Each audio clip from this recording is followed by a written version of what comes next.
Thank you, Mike. I'm joined here with Senior Associate Athletic Director Dot Sheehan.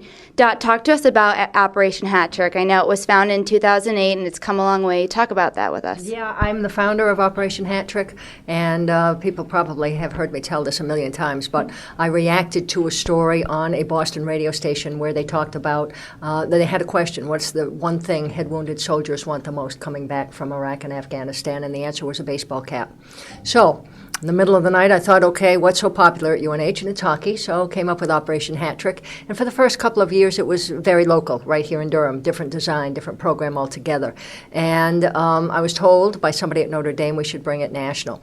Well, I didn't know what that meant, and so you need to find somebody to produce the hats. We found 47 brand. Schools had to agree to sign on, and they would have hats with their logo on it, and then we had to be able to sell them somewhere. So it would either be other retailers other than bookstores, including bookstores and all of that.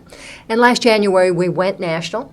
And today we have 112 schools on board, and they include Penn State, Notre Dame, Clemson, Arizona State, Florida State, George Mason, Old Dominion, James Madison. I mean, the list goes on and on and on. We have a trade school called the Apprentice School out of Newport News, Virginia, and they make things. And I said, what do you make? And they said, our best customer is the U.S. Navy. We build their ships.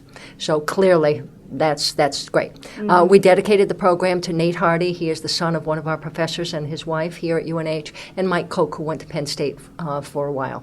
And so, the Navy SEALs, to get Navy on board was really exciting because Navy is Navy, and the Navy hockey team did a great job in designing a hat, and they're out there selling it. It's going very well. Barnes & Noble and Follett are carrying these hats as well as other retailers. And 47 brand has been a terrific partner in all of this. So it's kind of mind-boggling some days to think about 112 schools. And there are other initiatives that are going on. Minor League Baseball has taken it. There are 50 teams that have signed up to do an initiative called Hats for Heroes in partnership with Operation Hat Trick. It will launch Memorial Day this year.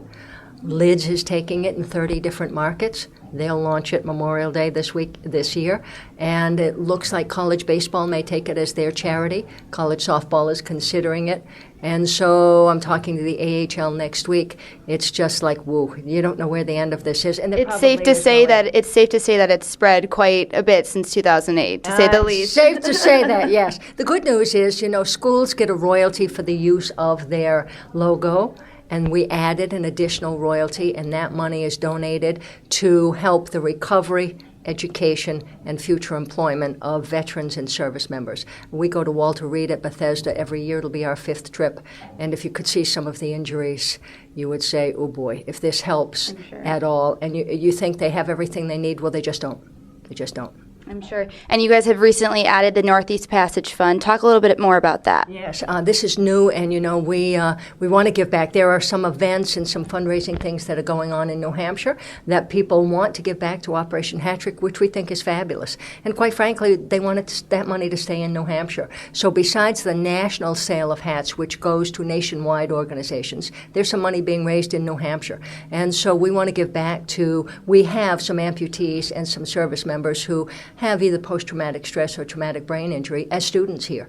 And so Northeast Passage, they are fully integrated with athletics, and so some of their student athletes are working right alongside in our strength and conditioning area with our student athletes. And so we have started a fund to be able to help them with any needs they may have, and it's pretty exciting. It's the first time we did this. And schools across the country are saying, what do I do with the royalty I get from Operation Hat Trick? I feel bad spending them. So scholarships are being established, and we're one of the first, if not the first, to actually do it. And I think a lot of other schools are going to follow suit. It's awesome. Awesome. Very awesome. I know you have some activities planned for this afternoon's game. What do we have planned? Yes, we have invited 200 service members, veterans, to come, and so there will be an end of the arena that's pretty full.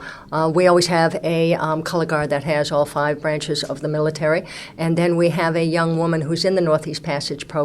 She's an amputee. She'll have a service dog with her, and her name is Christy, and she will be on the ice, and she will be with somebody from Northeast Passage, Keely Ames, and they will give them hats, and they will receive the first fund donation. Right. Yeah. Absolutely. Well, thank you so much, Dot, for your time, and we look forward to seeing all those people and meeting people for these nice activities. Okay, thank you. Back to you, Mike.